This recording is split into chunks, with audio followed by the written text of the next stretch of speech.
যে মধ্যরাতে নামাজ মানে একটা নামাজ পড়ে না, মানে নামটা আমার পেটে আছে বাট মুখে নাই, কি জানো এটার নাম,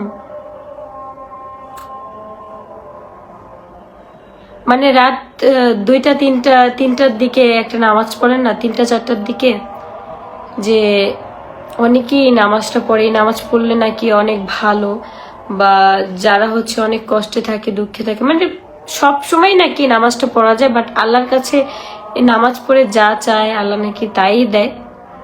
মানে এটা মানে রাতে অনেক রাতে পড়ে, বাট এটার নামটাই আমার মনে, আমি অনেক আগে পড়ছিলাম বাট মাঝখানে পড়া হয়নি, কিন্তু এখন থেকে ভাবছি যে আবার স্টার্ট করব। যেদিন যেদিন আমি হচ্ছে মানে শরীর ভালো থাকবে বা যেদিন আমি জাগনা থাকবো সেদিনই হচ্ছে পড়ে ফেলবো। ও কি জানে না, তারাবির নামাজটা এইটা, সরি কি যে, হ্যাঁ তাহাজ্জুদের নামাজ, নীল প্রজাপতি, হ্যাঁ তাহাজ্জুদের নামাজটা আমি হচ্ছে এখন থেকে সব সময় পড়ার ট্রাই করব, কারণ আমি দেখছি যে আমি আল্লাহর কাছে যখনই যে জিনিসটা চাই, হয়তো আল্লাহ আমাকে দেরি করে দেয় বাট দেয় আলহামদুলিল্লাহ।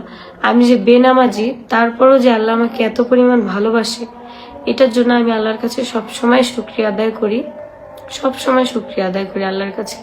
কারণ দেখা যায় কি নামাজ পড়ি বাট না 5 ওয়াক্ত নামাজ পড়া হয় না, মানে এই জিনিসটা না, আমি মানে নামাজ নিয়ে আমি কখনো মিথ্যা বলতে পারি না, আমি যেটা সত্যি এটাই যে আমি ঠিক মতন ওইরকম নামাজ পড়া হয় না, কিন্তু আমি এখন থেকে চেষ্টা করব যে সব সময় যাতে আমি নামাজ পড়ি। আর হচ্ছে তাহাজ্জুদের নামাজটা তো মাস্ট বি পড়বই, এটা একদম পুরা আমি একদম নিয়ত করে নিছি যে ভাত যেমন 3 বেলা খাই, অবশ্যই আমি তাহাজ্জুদের নামাজটাও সেভাবেই পড়ার চেষ্টা করব।